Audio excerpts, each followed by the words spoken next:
السلام علیکم ویورز، میں اقبال جعفر اپنے تمام دیکھنے والوں کو اپنے YouTube channel history and poetry with Iqbal Jafar میں خوش آمدید کہتا ہوں۔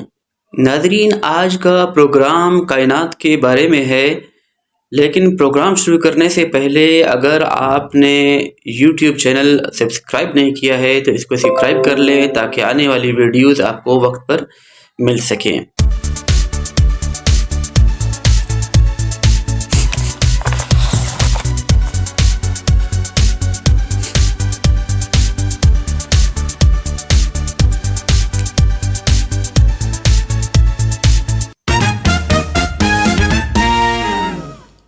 ناظرین، مخلوقات عالم میں انسان وہ واحد مخلوق ہے جسے اشرف المخلوق ہونے کا شرف حاصل ہے۔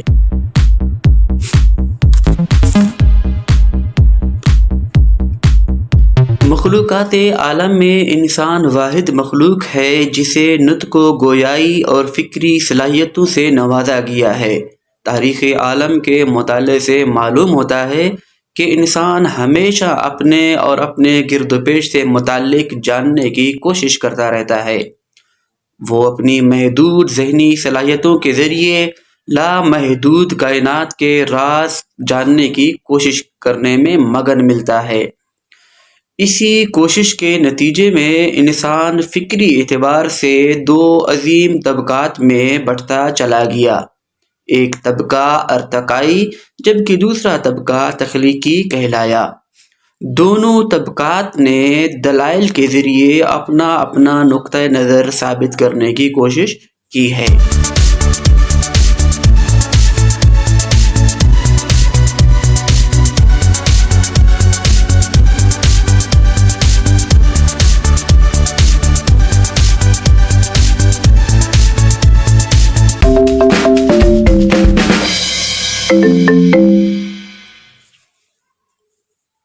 دونوں طبقات نے فکری صلاحیتوں کو استعمال کرتے ہوئے کائنات کے پیچیدہ رازوں سے پردہ اٹھانے کی کوشش کی۔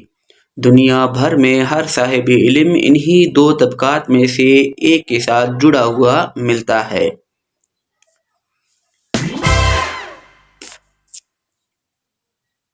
تخلیقی طبقہ انسانی جملہ صلاحیتوں کی محدودیت کا قائل ہے، جبکہ طبقہ ثانی یعنی ارتقائی طبقہ عقل انسانی کو ہی کامل مانتا ہے۔ طبقہ اول کے نزدیک یہ پوری کائنات ایک تخلیق کار کی تخلیق ہے، جبکہ طبقہ ثانی کے مطابق یہ بغیر کسی تخلیق کار کے از خود وجود میں آئی ہے اور ارتقائی منازل طے کرتی ہوئی یہاں تک پہنچی ہے۔ تاہم دونوں طبقات کا اس امر پر اتفاق ہے کہ یہ کائنات وجود میں آئی اور اس کائنات نے ایک دن ختم ہونا ہے۔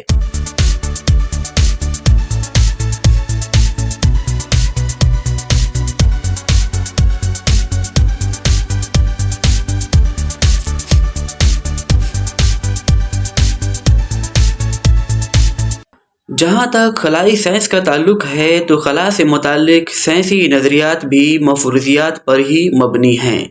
اگرچہ ہم یہ نہیں کہہ سکتے کہ یہ سبھی نظریات مفروضوں پر مبنی ہیں، لیکن مفروضوں کا ان میں کافی عمل دخل ہے۔ سائنسدانوں کے مطابق یہ کائنات ایک عظیم دھماکے یا انفجار کبیر کے ذریعے وجود میں آئی۔ انگریزی میں اس کے لیے ایک لفظ بگ بینگ کا استعمال ہوتا ہے، یعنی بڑا دھماکہ۔ سائنسدانوں کا خیال ہے کہ ماضی بعید میں یعنی کہ 13 ارب 80 کروڑ سال پہلے ایک عظیم دھماکہ ہوا۔ یہ دھماکہ ایسا دھماکہ تھا کہ اس کی آواز نہیں تھی، لیکن انرجی ایک نقطے سے بکھرنا شروع ہوئی۔ یہ نقطہ ایک سوئی کے 1000ویں کے برابر تھا۔ یوں یہ کائنات معرض وجود میں آنا شروع ہوئی۔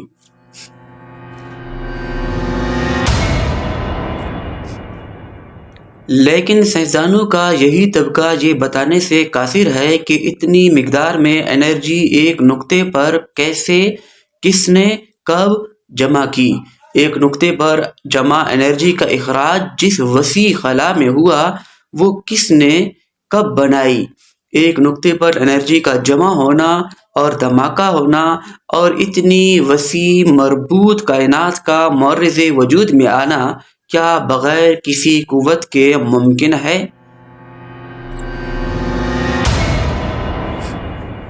کائنات کی وسعت کے حوالے سے بھی ابھی تک ابہام پایا جاتا ہے۔ ماضی میں بھی سائنسدانوں نے اس کی وسعت کے بارے میں اندازے لگائے جو کہ غلط ثابت ہوئے۔ آج بھی اس کی وسعت کے بارے میں اندازے لگائے جاتے ہیں، لیکن یہ اندازے کتنے ٹھیک ہیں ان کا تعین آنے والا وقت ہی کرے گا۔ تاہم سائنسدانوں کا خیال ہے کہ اب تک کی دریافت ہونے والی اس کائنات میں اربوں کہکشاؤں کا کھوج لگایا گیا ہے۔ یہ کائنات اتنی وسیع ہے کہ اگر ان تمام کہکشاؤں کو ایک جگہ پہ اکٹھا کر دیا جائے تو یہ اس پورے خلا کا صرف 0.4 ہی بھر سکیں گے۔ ہر کہکشاں اپنے اپنے مدار میں چل رہی ہے اور ایک دوسرے سے دور ہوتی جا رہی ہے۔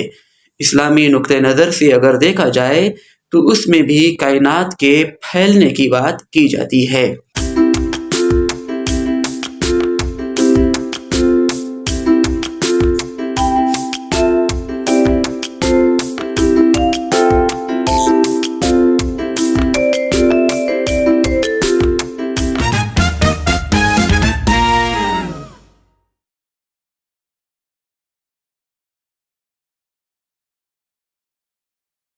اب تک دریافت ہونے والی کائنات میں 1 ارب سے زائد کہکشاؤں کا کھوج لگایا گیا ہے۔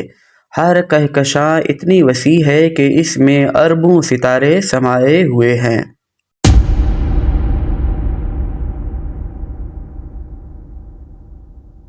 ماضی میں سائنسدانوں کا یہی خیال تھا کہ ستارے اور سیارے ساکن ہیں، لیکن آج سے 1400 سال پہلے قرآن مجید میں اس امر کی وضاحت کر دی گئی کہ یہ ستارے اور سیارے اپنے اپنے مدار میں گردش کر رہے ہیں۔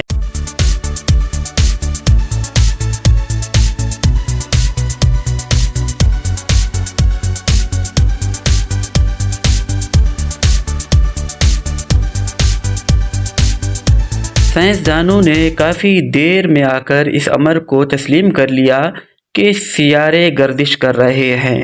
خصوصاً اس کا محرک اطالوی سائنسدان گلیلیو بنا، لیکن بعد میں سائنس جیسے ترقی کرتی گئی، اب سائنسدانوں نے یہ بھی تسلیم کر لیا ہے کہ ستارے بھی اپنے اپنے مدار میں گردش کر رہے ہیں۔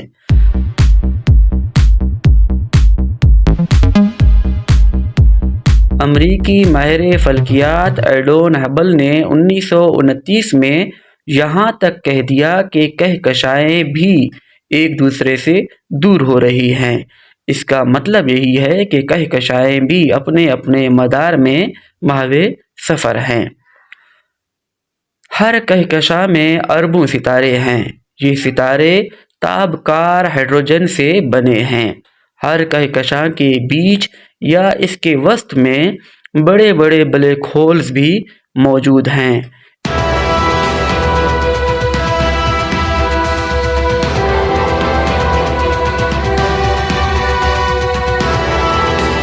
اسٹیفن ہاکنگ کے مطابق بلیک ہول کسی ستارے کی زندگی کے خاتمے کے بعد بنتے ہیں۔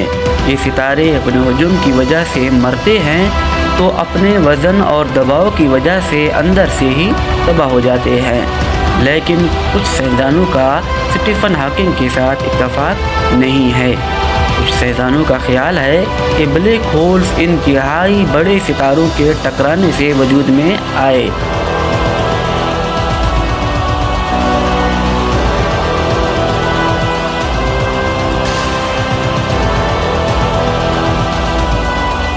بلیک ہول خلا میں موجود ایسا علاقہ ہوتا ہے جہاں مادہ لامحدود حد تک کثیف ہو جاتا ہے۔ یہاں کشش ثقل اتنی زیادہ ہوتی ہے کہ روشنی بھی یہاں سے فرار اختیار نہیں کر پاتی۔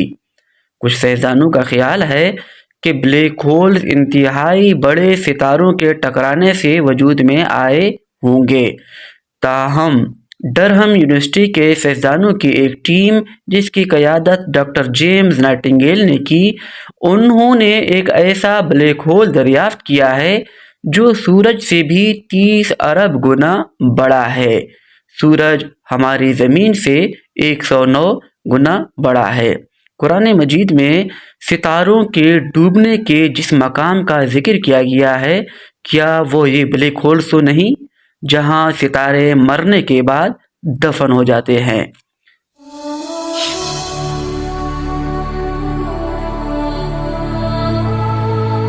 کائنات میں موجود ان کہکشاؤں میں سے ایک دودھیائی کہکشاں جسے ملکی وے بھی کہتے ہیں، اسے استثنائی حیثیت حاصل ہے۔ اسی کہکشاں کے ایک کنارے پر ہمارا سولر نظام موجود ہے جسے نظام شمسی بھی کہتے ہیں۔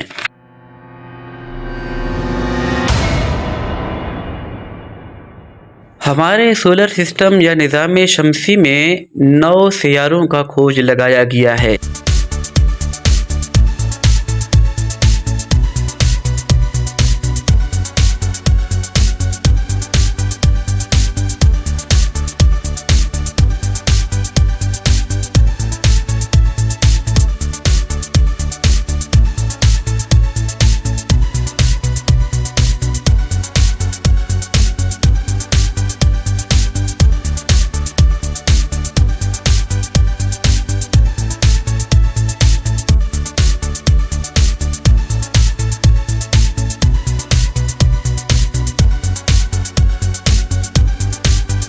ہماری کہکشاں یعنی ملکی وے میں موجود سولر سسٹم کے علاوہ کسی اور کہکشاں میں اب تک کسی نظام شمسی کا کھوج نہیں لگایا گیا۔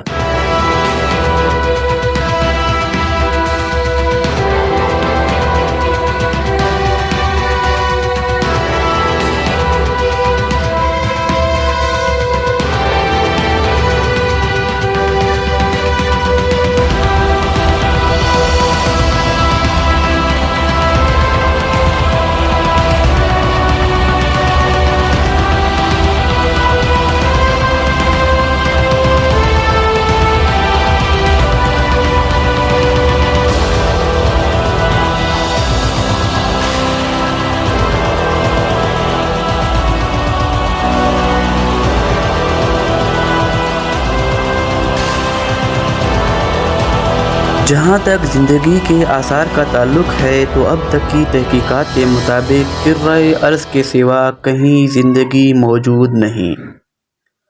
زندگی کے لیے ضروریات میں سے ایک پانی بھی ہے جس کا ابھی تک زمین کے علاوہ کہیں کھوج نہیں لگایا جا سکا۔ اگرچہ فرانسیسی ماہرین فلکیات نے سیارہ زحل کے ایک چاند پر پانی کی موجودگی کا انکشاف کیا ہے، لیکن اس سے قبل بھی ایسے انکشافات محض خیالات ہی ثابت ہوئے۔ ناظرین، یوں تو پوری کائنات خوبصورت ہے، مگر زمین کو جو خوبصورتی میں انفرادیت حاصل ہے اس کا کیا کہنا؟ یہ وہ واحد سیارہ ہے جہاں زندگی کی جملہ ضروریات موجود ہیں۔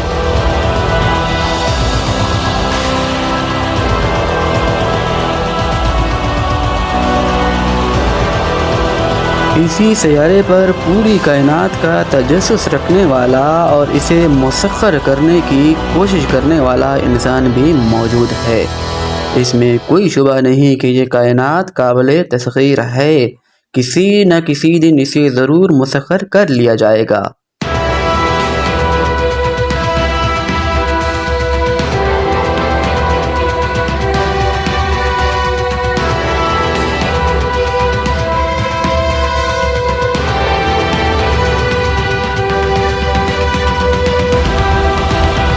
مگر خود انسان کی اب تک کی تاریخ کیا رہی ہے؟